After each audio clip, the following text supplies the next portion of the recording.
Oleh karena kemurahan Tuhan ku ada sampai hari ini. Dalam nama Bapa dan Putra dan Roh Kudus. Amin. Shalom Aleihim. Berjumpa lagi dengan saya pada perenungan hari ini, tanggal 12 November 2020. Di mana kerajaan sorga? Bacaan liturgi hari ini diambil dari surat Filemon 1 ayat 7 sampai dengan 20 dan Injil Lukas 17 ayat 20-25. Saudara-saudaraku yang terkasih di dalam kasih Kristus. Beberapa waktu yang lalu, cucu saya bertanya, Opa, surga itu di mana, Opa?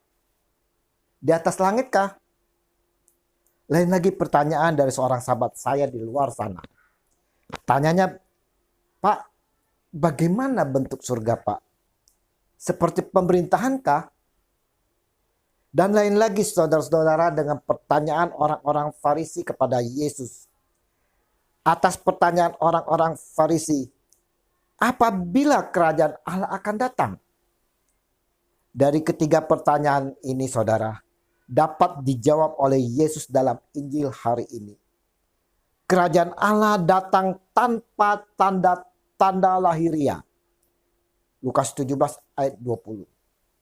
Juga orang tidak dapat mengatakan, lihat, ia ada di sini atau ia ada di sana. Sebab sesungguhnya kerajaan Allah ada di antara kamu. Lukas 17 ayat 21. Apakah maksud Yesus ketika ia mengatakan ini kepada orang-orang Farisi, saudara? Maksudnya adalah ia ingin mengatakan, aku di sini. Kita semua tahu bahwa kerajaan Allah tidak dapat berada di antara orang-orang Farisi. Tetapi hari itu kerajaan telah berada di antara mereka karena seorang raja ada di tengah-tengah mereka. Kehadiran Yesus menunjukkan bahwa hukum Allah tidak terbelenggu. Artinya, di mana Yesus berada, disitulah kerajaannya. Alkitab menyatakan, saudara, bagi Dia yang mengasihi kita dan yang telah melepaskan kita dari dosa kita oleh darahnya, dan yang telah membuat kita menjadi suatu kerajaan, menjadi imam-imam bagi Allah Bapanya. Bagi Dialah kemuliaan dan kuasa sampai selama-lamanya. Wahyu 1 ayat 5b sampai dengan 6. Saudara-saudaraku yang terkasih, kehadiran Tuhan Yesus merupakan suatu sukacita. Dalam kehadiran Tuhan Yesus ada kedamaian, kebahagiaan. Jadi saudara-saudara, di mana ada damai dan sukacita, disitulah kerajaan surga hadir. Dapat dikatakan di sini bahwa kerajaan surga atau kerajaan Allah adalah kasih. Karena di dalam kasih akan membawa damai dan sukacita. Kerajaan Allah, kerajaan surga bukanlah sepenuhnya seperti sebuah istana yang mempunyai prajurit, dayang-dayang dan lain sebagainya.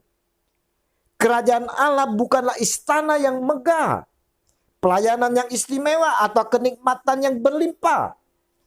Akan tetapi saudara, kerajaan Allah adalah suatu situasi di mana Allah hadir dan berkuasa. Apa tandanya itu, saudara? Yaitu kasih. Kalau ada kasih, saudara, Allah hadir di situ. Dikatakan dalam bahasa keren, ubi caritas et amor Deus ibi eis.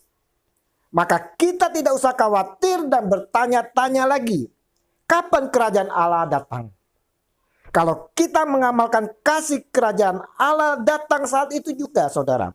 Kalau kita merasakan damai, kasih orang-orang di sekitar kita, persaudaraan yang intim, persahabatan yang erat, pertolongan yang ikhlas, itulah kerajaan Allah, saudara.